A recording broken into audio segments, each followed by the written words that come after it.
তো এখন দেখো অ্যাসিড ডাই, হ্যাঁ অ্যাসিড ডাই। তো অ্যাসিড ডাই জিনিসটা কি? তা অ্যাসিড ডাই বোঝার আগে তোমার, আচ্ছা জানো তো অ্যাসিডটা এক ধরনের লবণ, সরি ডাই তো এক ধরনের লবণ, তাই না? সোডিয়াম ক্লোরাইড যেমন একটা লবণ, তেমনি ডাইও এক ধরনের লবণ। তো আমরা জানি সালফোনিক অ্যাসিডের সংকেত কি? আর SO3H, তাই না? এটা হলো সালফোনিক অ্যাসিডের সংকেত। দেখো এই আর এর উপরে একটা এই চিহ্ন দিলে হয়, না দিলে হয়, যাই যাবে লেখে।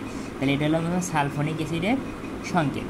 মানে সালফোনিক অ্যাসিড SO3 দ্বারা তো বুঝতেছো, আর আর মানে অ্যালকাইলমূলক সালফোনিক অ্যাসিড। তো যাই হোক, এখন দেখো সালফোনিক অ্যাসিডের সোডিয়াম লবণ, হ্যাঁ সালফোনিক অ্যাসিডের সোডিয়াম লবণকে আমরা বলতেছি অ্যাসিড ডাই। তার মানে অ্যাসিড ডাই কিছু না। অ্যাসিড ডাই কেন? অ্যাসিড ডাইয়ের ভিতরে কি? অ্যাসিড ডাইটা কি? সালফোনিক অ্যাসিডের সোডিয়াম লবণ। তার মানে কি? দেখো এই যে সোডিয়াম থাকবে, সালফোনিক অ্যাসিডের জন্য SO3 থাকবে, আর ডি মানে ডাই। এটা দ্বারা ডি মানে বলতেছে আমার অ্যাসিড ডাই। তো দেখো ডিতে ডাই, আর সালফোনিক অ্যাসিডের এটা, আর সোডিয়াম। তাহলে সোডিয়াম লবণের সালফিউরিক অ্যাসিডটাকে বলতেছে আমরা অ্যাসিড ডাই। তাহলে অ্যাসিড ডাইয়ের সংখ্যা হলো এই যে এটা DSO3Na। আচ্ছা এখন অ্যাসিড, এখন দেখো এই অ্যাসিড এটা হলো তোমার কি বুঝলা? এটা হলো তোমার এই যে এটা হলো তোমার কি অ্যাসিড ডাই। এখন অ্যাসিড ডাইকে পানির ভিতরে দিলে, মানে দেখো মনে করো একটা পাত্রের ভিতরে আমরা মনে করো বিকারে সরি মানে ওই যে নজলের ভিতরে পানি থাকে না, ওই পানির ভিতরে তোমার কি করি? ডাই দিই না? তো এরকম মনে করো এই পানির ভিতরে ডাই দিতেছো, দিলে কী হবে? এই ডাইটা দুই ভাগে ভাগ হয়ে যাবে, ডাইটা দুই ভাগে ভাগ হয়ে যাবে। দিয়ে DSO3 এর একটা ভাগ হয়ে যাবে, আর Na এটা আলাদা ভাগ হয়ে যাবে। আমরা জানি Na প্লাস আর DSO3 হলো মাইনাস, তাই না? আমরা অ্যানায়ন ক্যাটায়ন তো চিনি যে পজিটিভ চার্জকে ক্যাটায়ন বলে, আর নেগেটিভ চার্জকে অ্যানায়ন বলে। তার মানে পানিতে তোমার অ্যাসিড ডাই বিভাজিত হয়ে একটা অ্যানায়ন একটা ক্যাটায়ন তৈরি করে। তো যাই হোক, এখন এই যে অ্যানায়নটা হলো তোমার রং, মানে আমাদের ফ্যাব্রিকে যে রং হয় না, এই অ্যানায়নের কারণেই মূলত রং হয়, এই ক্যাটায়নের কোনো কাজ নাই। তার মানে এই যে এই DSO3 মাইনাস মানে এই যে এই অ্যানায়নটাই মূলত আমার রং সৃষ্টি করে ফ্যাব্রিকে। এখন দেখো যে অ্যাসিড ডাই, হ্যাঁ মনে রাখবা, মানে ডাই প্লাস না পজিটিভ না নেগেটিভ এর মনে রাখবা। তো অ্যাসিড ডাই এটা হলো নেগেটিভ চার্জ বিশিষ্ট, মানে অ্যানায়নিক ডাই। অ্যানায়ন মানে কি? নেগেটিভ না, মানে মাইনাস। তো মনে রাখবা অ্যাসিড ডাই হলো আমার নেগেটিভ ডাই বা অ্যানায়নিক ডাই। আচ্ছা এখন অ্যাসিড ডাই কাদেরকে মূলত ডাইং করা হয়? প্রোটিন ফাইবারকে। কাদেরকে? Protein fibre. মনে করো একটা ফ্যাব্রিক তুমি প্রোটিন ফাইবার দিয়ে তৈরি করলাম, মানে প্রোটিন ফাইবার দিয়ে তৈরি করলা, ওই দিয়ে ফ্যাব্রিক তৈরি করলা, তারপর ডাইং করলা, তাই না? তো যাই হোক, অ্যাসিড ডাইতে কাদেরকে ডাইং করা হয়? মূলত প্রোটিন ফাইবারকে। এখন একটা কথা হলো, দেখো নাইলন কিন্তু প্রোটিন ফাইবার না, কিন্তু নাইলন, আচ্ছা মনে রাখবা প্রোটিন ফাইবারকে কী করা হয়? অ্যাসিড ডাই দ্বারা ডাইং করা হয়। হ্যাঁ তো মনে রাখবা প্রোটিন ফাইবারগুলো কি? প্রোটিন, হ্যাঁ প্রোটিন মানে প্রাণী থেকে যে ফাইবারগুলো পাওয়া যায় তাকে বলে প্রোটিন ফাইবার। যেমন এই যে উল ফাইবার, মানে ওদের মনে করো উল বলতে প্রাণীর লোম, মানে উল মানে পশম, মানে প্রাণীর লোম থেকে আমরা পাই। যেমন ওদের দেখো না, মানে ছাগলের মতো কি ভেড়া না কি থাকে, যাই হোক ওরকম, হ্যাঁ ওর প্রাণীর লোম থেকে আমরা উল ফাইবার পাই। তারপর কি? সিল্ক, মানে রেশম পোকা তো জীবন আছে, তাই না? রেশম পোকা থেকে পাই সিল্ক। আর প্রোটিন ফাইবারগুলো তাহলে কাকে বলবো? যে প্রাণীর শরীর থেকে যে ফাইবারগুলো পাই। এখন এই নাইলন কিন্তু ডিরেক্টলি প্রোটিন ফাইবার না, কিন্তু নাইলনের সাথে যে তোমার উল সিল্ক এগুলার অনেকটাই মিল আছে, মানে প্রোটিন ফাইবারের মতোই, মানে নাইলনের বৈশিষ্ট্য অনেকটা প্রোটিন ফাইবারের মতোই। ওই জন্যে আমরা নাইলনকেও এই অ্যাসিড ডাই দিয়ে তোমার ডাইং করি। তুমি কিন্তু নাইলনকে আবার প্রোটিন ফাইবার বলো না, হ্যাঁ নাইলন প্রোটিন ফাইবার না। কিন্তু দেখো, আচ্ছা দেখ প্রোটিন ফাইবারের ভিতরে কী থাকে?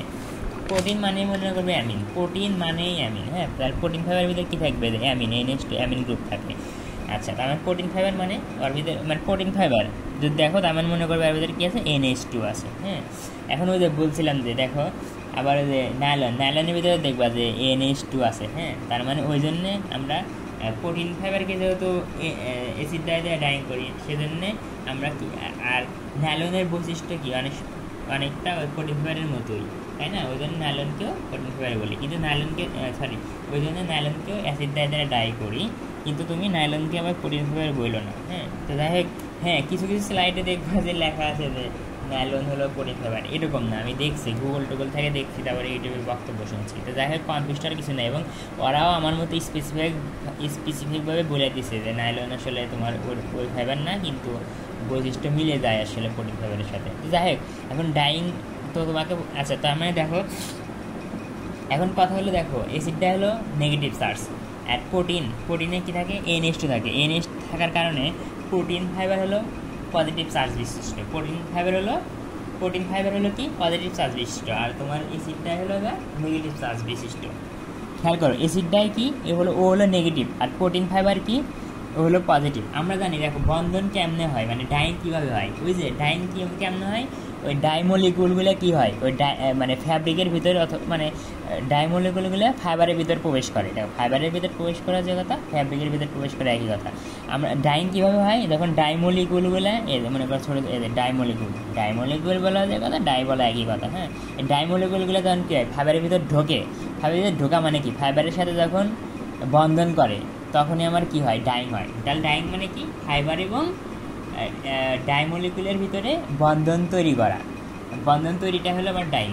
আচ্ছা, তো আমরা আবার বন্ধন কারা তৈরি করে বলো তো, পজিটিভ আর নেগেটিভ, তাই না? পজিটিভ চার্জ আর নেগেটিভ চার্জ একে অপরকে আকর্ষণ করেই তো বন্ধন তৈরি করে। তার মানে দেখো এই যে বন্ধন ডাইংটা কীভাবে হয়, দেখো একটা পাত্রের ভিতর তুমি এদের মনে করো এটা তোমার কি একটা পাত্রের ভিতরে এদের মনে করো এদের কি তোমার দেখো এটা FCF মানে কি প্রোটিন ফাইবার আছে, আর এখানে ডাইমলিকুল আছে, পাত্রের ভিতরে যদি ডাই দিছো তো ডাইমলিকুলগুলো কি ডাইমলিকুল হলো মাইনাস, আর এই ফ্যাব্রিকটা কি ফাইবারটা কি বলো, ফাইবারটা হলো পজিটিভ চার্জ হিসেবে। তাহলে এই ফাইবারটা কী করবে, ওই ডাইমলিকুলগুলো যদি নেগেটিভ ওদেরকে আকর্ষণ করবে, তাহলে প্লাস আর মাইনাসের আকর্ষণ মানে কি ওদের ভিতরে কী হবে রিয়াকশন হবে। এই রিয়াকশন হওয়া মানে কি ডাইং হওয়া, এই রিয়াকশনের ফলে এই আকর্ষণের ফলে এই দেখো প্লাস আর মাইনাসের আকর্ষণের ফলেই ডাইমলিকুলগুলো ওই যে ওই ফাইবারের ভিতরে ঢুকে পড়বে। ফাইবারের ভিতরে ঢোকা মানেই তোমার বিক্রিয়া করা, মানে অর্থাৎ ডাইং হয়ে যাওয়া। তার মানে ডাইং কেমন হয়, ওই যে দেখো ডাই ফাইবার হলো মানে প্রোটিন ফাইবারগুলো পজিটিভ চার্জ বিশিষ্ট, তাই না?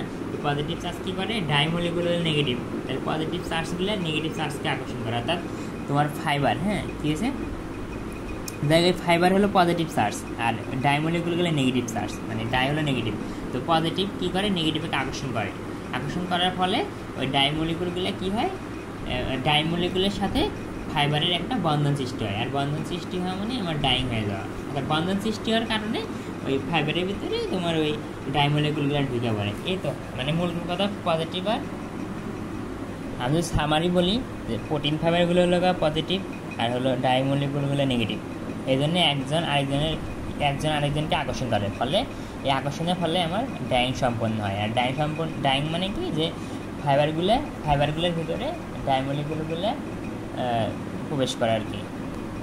আর একটা কোশ্চেন পরীক্ষা আসবে না, তবে জানে রাখতে হবে যে অ্যাসিড ডাই কেন বলা হয়, কারণ এই ডাইটা অ্যাসিডিক মাধ্যমে কাজ করতে পারে, যেহেতু অ্যাসিডিক মাধ্যমে এই ডাইটা কাজ করতে পারে ওই জন্য একে অ্যাসিড ডাই বলতেছি। তো পরীক্ষা আসবে যে dyeing mechanism of acid die এভাবে আসতে পারে, অথবা ডাইং মেকানিজম হয় আয়নিক বন্ড ইজ ফর্ম, বুঝলে প্লাস আর মাইনাসের ভিতরে যে তোমার বন্ধন গঠিত হইতেছে। হ্যাঁ, ওটাকে আমরা আয়নিক বন্ধন বলতেছি। হ্যাঁ, যদি আমার ভুল না হয়।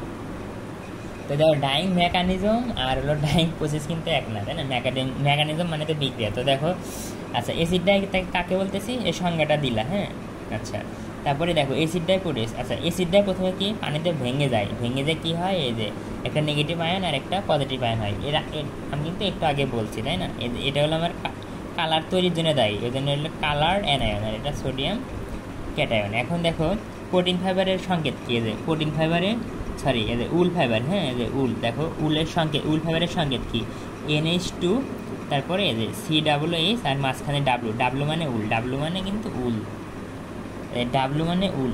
আচ্ছা গেল। হ্যাঁ, আচ্ছা তাহলে এখন কী হবে দেখো, এই উল ফাইবারটা এখন ভেঙে যে মানে উল ফাইবার থেকে আসলে তোমার এই যে পজিটিভ সৃষ্টি হবো, পজিটিভ প্রান্ত আর নেগেটিভ প্রান্ত সৃষ্টি হবে। মানে আচ্ছা তার আগে একটা জিনিস মনে রাখো, ওইটা হলো যে NH2 আর H+, আমরা যে ইন্টারে শিখছি এই দুটা বিক্রিয়া করে কী তৈরি হয়, এই যে NH3 প্লাস আর কি। NH3 বলতে এই যে H3-র উপরে আর কি প্লাস, তুমি এইভাবে দিতে পারো, আর মানে প্লাস সমস্যা নাই, স্যার বুঝে নিবে, অথবা তুমি চাইলে এইভাবেও লিখতে পারো, মানে তুমি যেভাবে লিখবে আর কি, এইভাবে লিখতে পারো অথবা এইভাবে লিখতে পারো, তবে এইভাবেই লিখো, আমি যেভাবে লিখে দিচ্ছি। আচ্ছা তার মানে NH2-র সাথে H+ বিক্রিয়া করে এটা তৈরি হয়। হ্যাঁ, তো দেখো এখানে তো প্রথমে এটা থেকে কী তৈরি হবে, এই যে মনে করো H+, হ্যাঁ H+ চলে যাবে NH2 এর কাছে, তাহলে NH2 আর এই যে H+, হ্যাঁ H+ যুক্ত এটাও তৈরি হলো, আর এই যদি চলে গেছে তার জন্য কি মাইনাস, মানে আমরা তো এটা জানি, তাই না? এই যে অ্যাসিডকে ভাঙলে মনে করো এই যে এটাকে আমরা চাইলে সি ডাবল এস, তাই না, এটাকে চাইলে আমরা কি এই যে এভাবে লিখতে পারি না, এটা প্লাস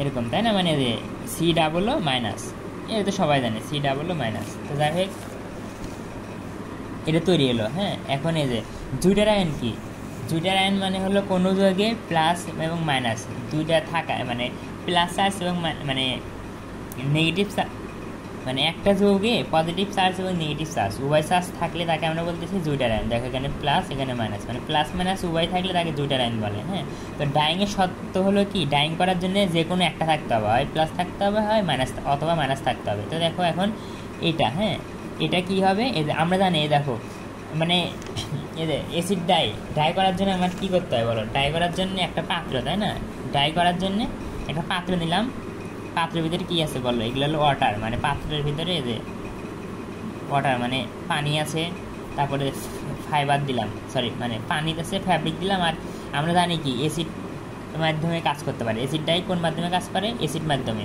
আর অ্যাসিডকে সংক্ষেপে কী দ্বারা প্রকাশ করে বলো, এইচ প্লাস, তাই না, এইচ প্লাস দ্বারা বোঝায় হলো অ্যাসিড মাধ্যম বা অ্যাসিড। অ্যাসিডের সংক্ষেপে, অ্যাসিডকে আমরা সংক্ষেপে এইচ প্লাস দ্বারা লিখি। তার মানে দেখো পাত্রের ভিতরে কী আছে, পানি আছে, ফ্যাব্রিক আছে, মানে প্রোটিন, ফ্যাব্রিকের ভিতরে আবার কী আছে, প্রোটিন ফাইবার আছে, তারপরে এইচ প্লাস আছে, মানে এই পাত্রের ভিতরে আছে। তো এই যে তখন কী হবে, এই যে এই জিনিসটা জুটার আয়নটা এইচ প্লাস মানে অ্যাসিডের সাথে বিক্রিয়া করবে, করে কী হবে, কিছু না, জাস্ট এই যে এই এইচ প্লাসটা যুক্ত হবে সি ডাবল মাইনাসে, না মাইনাস এর সাথে। হ্যাঁ, তো দেখো আর এই এরা ও তো অমনি থাকবে, এটা কার সাথে যুক্ত হচ্ছে না, ও অমনি থাকলো, জাস্ট এটা এর সাথে যুক্ত হয়ে যে হয়ে গেল শেষ। তার মানে এই যে আমরা কেবল একটা পাইছি। তার মানে দেখো এই উল ফাইবার, মানে আমার উল ফাইবার থেকে আমার কি এটা পাইলাম। আর নাইলন ফাইবার, মানে তোমার নাইলন ফাইবার কী হবে, ওই যে নাইলন ফাইবার আবার এই যে তোমার অ্যাসিড মাধ্যমে, তাহলে অ্যাসিডের সাথে যুক্ত হবে, অ্যাসিডের সাথে যুক্ত হয়ে এই যে আমরা জানি কি NH2 আর H প্লাস যুক্ত হয়ে কি সৃষ্টি হলো, তাই না। তো দেখো এই যে তোমার দেখো নাইলন ফাইবার এখন বর্তমানে এই রূপ ধারণ করলো, আর উল ফাইবার কোন আকার ধারণ করলো, এই আকার। আমরা বলছিলাম কি নাইলন ফাইবার মানে নাইলন বলো উল বলো সবাই কি প্রোটিন ফাইবার, আমরা বলছিলাম কি প্রোটিন ফাইবার প্লাস, না এই দেখো এটা কিন্তু এখন বর্তমানে প্রোটিন ফাইবার, এটা হলো প্রোটিন ফাইবার, এই দেখো প্লাস, এটা প্রোটিন ফাইবার, এরা মানে অ্যাসিডের মাধ্যমে আর কি প্লাস, তাই না। তো যাই হোক এই যে ফাইবারগুলো এখন এই যে পজিটিভ আকার ধারণ করছে, এই তার মানে ফাইবার হলো পজিটিভ। আমরা কী বলছিলাম যে ডাই কি, ডাই হলো নেগেটিভ, মানে অ্যাসিড ডাই নেগেটিভ, তাই না। দেখো অ্যাসিড ডাই ভাগ হয়ে কিন্তু দুইটা সৃষ্টি হয়েছে, এটা হলো মেইন, এটা কিছু না। তো দেখো এই যে এখন কী হবে, এই যে এই যে ফাইবারগুলো, এই যে মানে ফাইবার মানে কি, এখন এটা মানে উল ফাইবার, এটা হলো প্রোটিন ফাইবার। তো দেখো যে এই উল ফাইবার কী হবে, এই যে কালা সৃষ্টির জন্য দায়ী কি এটুকু, তাহলে এর সাথে বিক্রিয়া করবে, তার মানে দেখো এটা হলো আমার কালার ডাই, আর এই যে ফ্যাব্রিক, আর ডাই আর ফ্যাব্রিকের মাঝে বিক্রিয়া হবে, যোগ হওয়া মানে কি বিক্রিয়া মানে এটা ডাইং, তাই না। তো এখন এই যে জাস্ট কীভাবে যুক্ত হবে, তো যাই খালি প্লাস আর মাইনাসটা উঠে দাও, দিলে যা আছে সব লিখে দাও, হয়ে গেল। এই যে দুজন বিক্রিয়া করা মানে কি, দুজন একসাথে লেগে যাওয়া, এই যে এই বিক্রিয়া করা মানে ডাইং করা, আর ডাইং করা মানে কি লেগে যাওয়া, মানে ফাইবারের ভিতরে ফ্যাব্রিক মানে ডাইমলিকুল লেগে যাওয়া। এই দেখো এই দুটা লেগে যে এটা তৈরি হলো। তেমনিভাবে এই যে এর সাথে নাইলনের সাথে, তার মানে দেখো প্রথমে আমার ডাইটা ভেঙে এই দুটা সৃষ্টি হবে, তারপরে উল ফাইবারগুলো এরকম প্লাস আকার ধারণ করবে অ্যাসিডের সাথে বিক্রিয়া করে। এখন এই যে এই অ্যাসিডের সাথে এই যে তোমার এই প্লাস মানে কি, এই যে তোমার এই যে ডায়ের এই প্লাস ডায়ের মাইনাস অংশ, মানে এই যে এগুলা এই প্লাসের সাথে এই ডায়ের মাইনাস কী করবে, বিক্রিয়া করে হবে। আশা করি পারবা।